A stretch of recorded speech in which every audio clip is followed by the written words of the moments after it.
Hi hello all welcome back to Manu Manju YouTube channel. ನಾನು ಇವತ್ತೇನು recipe ಹೇಳ್ಕೊಡ್ತಾ ಇದ್ದೀನಿ ಅಂತಂದರೆ, ಇದಕ್ಕೂ ಮುಂಚೆ ಯಾರೆಲ್ಲ ನನ್ನ ಚಾನಲ್ನ ಸಬ್ಸ್ಕ್ರೈಬ್ ಮಾಡಿದ್ವೋ ಅವರೆಲ್ಲ ದಯವಿಟ್ಟು ಸಬ್ಸ್ಕ್ರೈಬ್ ಮಾಡಿಕೊಡಿ.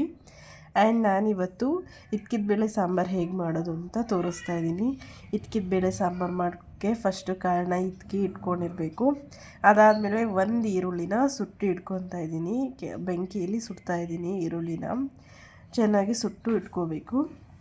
ಇದಾದಮೇಲೆ ಒಂದು ಪಾತ್ರೆಯಲ್ಲಿ ಇಟ್ಕಿದ ಬೇಳೆ ಏನಿರುತ್ತೆ ಅದನ್ನು ಒಂದು ಪಾತ್ರೆಗೆ ಹಾಕ್ಕೊಂಡು ಅದಕ್ಕೆ 1.5 ಸ್ಪೂನಷ್ಟು ಧನಿಯಾ ಪೌಡರ್ ಹಾಕ್ಕೋತಾ ಇದ್ದೀನಿ. ಧನಿಯಾ ಪೌಡರ್ ಹಾಕಿ ಚೆನ್ನಾಗಿ ಮಿಕ್ಸ್ ಮಾಡಿ ಇಟ್ಕೊಳ್ಬೇಕಾಗುತ್ತೆ ನಾವು. ಅಂದರೆ ಮಸಾಲೆ ಎಲ್ಲ ಕಾಳು ಹಿಡ್ಕೊಳ್ಳಿ ಅಂತ ತುಂಬ ಚೆನ್ನಾಗಿರುತ್ತೆ. 1.5 ಸ್ಪೂನಷ್ಟು ಧನಿಯಾ ಪೌಡರ್ ಹಾಕಿ ಇದನ್ನು ಫುಲ್ಲು ಚೆನ್ನಾಗಿ ಮಿಕ್ಸ್ ಮಾಡ್ಕೊತಾ ಇದ್ದೀನಿ. ಇದನ್ನು ಚೆನ್ನಾಗಿ ಮಿಕ್ಸ್ ಮಾಡಿಕೊಂಡು ಸೈಡಲ್ಲಿ ತೆಗೆದು ಇಟ್ಕೊಂಡ್ಬಿಡ್ಬೇಕು.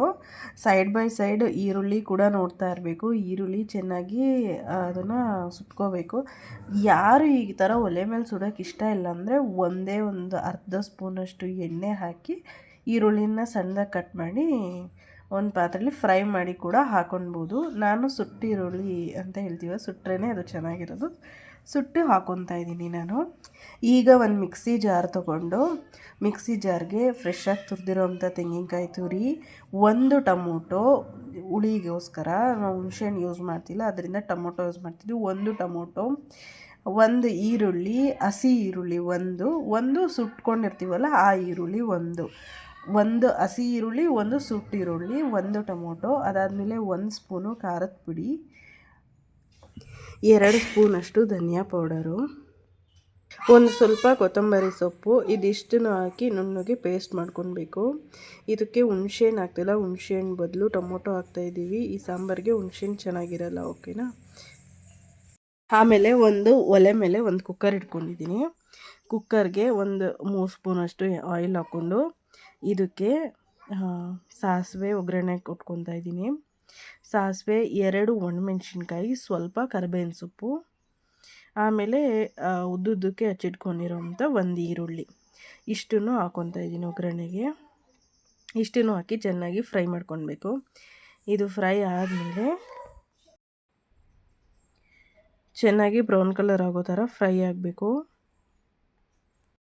ಅದು ಚೆನ್ನಾಗಿ ಫ್ರೈ ಆದಮೇಲೆ ಈರುಳ್ಳಿ ನಾವು ಏನು ಮಸಾಲೆ ಜೊತೆಗೆ ಮಿಕ್ಸ್ ಮಾಡಿ ಇಟ್ಕೊಂಡಿದ್ವಲ್ಲ ಇಟ್ಕಿದ ಬೇಳೆನ, ಅದನ್ನು ಪೂರ್ತಿಯಾಗಿ ಹಾಕ್ಕೊಂಡು ಸ್ವಲ್ಪ ಎಣ್ಣೆಯಲ್ಲಿ ಬಾಡಿಸ್ಕೊಳ್ಬೇಕು. ಅದನ್ನು ಕೂಡ ಅದು ಚೆನ್ನಾಗಿ ಎಣ್ಣೆಯಲ್ಲಿ ಸ್ವಲ್ಪ ಬಾಡಿಸ್ಕೊಂಡು ಫ್ರೈ ಆದಮೇಲೆ ನಾವು ಮಸಾಲೆನ ಹಾಕ್ಕೊಳ್ಬೇಕು. ಅದು ಪೂರ್ತಿ ಮಸಾಲೆ ಇಟ್ಕೊಂಡಿದ್ದೆ. ನಾನು ಇದನ್ನು ಮೀಡಿಯಮ್ ಫ್ಲೇಮಲ್ಲಿ ಇಟ್ಕೊಂಡು ಮಾಡ್ಕೊತಾ ಇದ್ದೀನಿ. ನೀಟಾಗಿ ಮಿಕ್ಸ್ ಮಾಡ್ಕೊಳ್ಬೇಕು. ಇದನ್ನು ನೀಟಾಗಿ ಮಿಕ್ಸ್ ಮಾಡಿಕೊಂಡು ಈಗ ನೋಡಿ ಅದು ಫ್ರೈ ಆಗಿದೆ. ಇವಾಗ ನಾವೇನು ರುಬ್ಬಿಟ್ಕೊಂಡಿರ್ತೀವಲ್ಲ ಆ ಮಸಾಲಾನ ಅದರೊಳಗೆ ಹಾಕ್ಕೊಳ್ಳೋಣ. ತುಂಬ ಚೆನ್ನಾಗಿರುತ್ತೆ ಸಾಂಬಾರು. ಇದಕ್ಕೆ ಕೆಲವರು ಶುಂಠಿ, ಬೆಳ್ಳುಳ್ಳಿ, ಚಕ್ಕೆ ಅದೆಲ್ಲ ಹಾಕಿ ಆ ಮಸಾಲೆ ಥರ ಮಾಡ್ತಾರೆ. ಬಟ್ ಇದು ನಾನ್ ವೆಜ್ ತಿನ್ನೋರು ಆ ಥರ ಮಸಾಲೆ ಹಾಕೋತಾರೇನೋ. ವೆಜ್ ತಿನ್ನೋರಿಗೆ ಈ ಮಸಾಲೆ ತುಂಬ ಚೆನ್ನಾಗಿರುತ್ತೆ. ಹೆವಿ ಮಸಾಲೆ ಹಾಕಿದ್ರು ಸಾಂಬಾರು ಟೇಸ್ಟ್ ಹೊಟ್ಟೋಗುತ್ತೆ.